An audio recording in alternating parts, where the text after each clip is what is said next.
Hi everyone. I'm getting a lot of questions from clients regarding the new car loan interest deduction.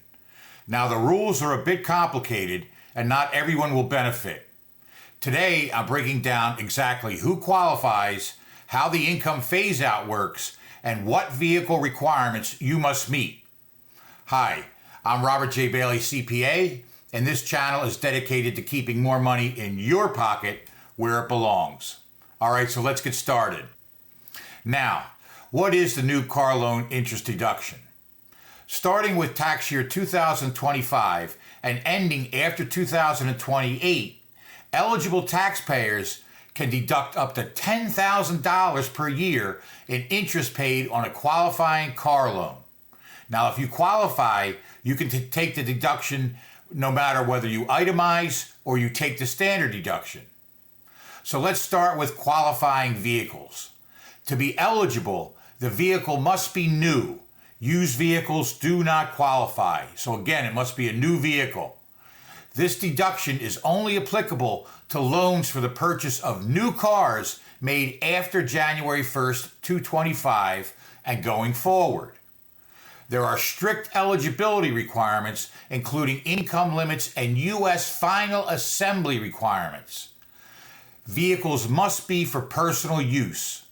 And again, final assembly must be in the U.S.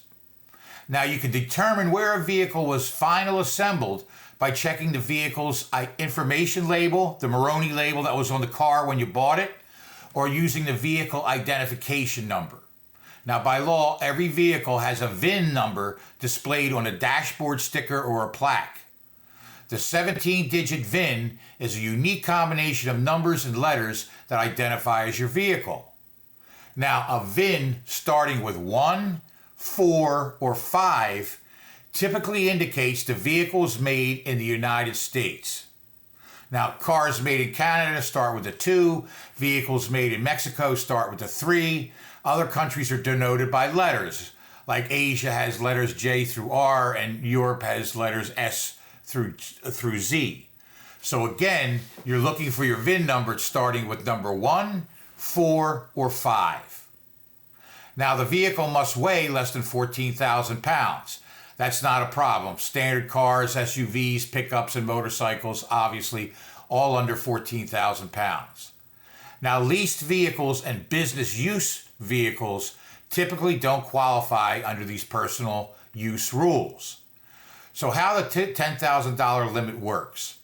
You can potentially deduct up to $10,000 of interest paid per tax year. If your interest is below $10,000, you simply deduct the amount that you paid.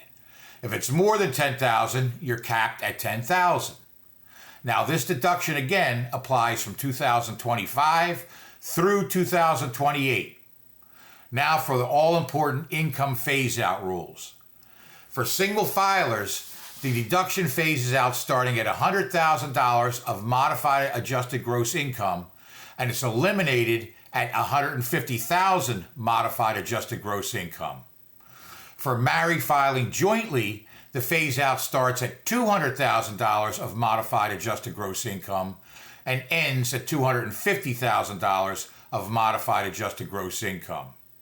So your modified adjusted gross income determines how much of the deduction you can claim.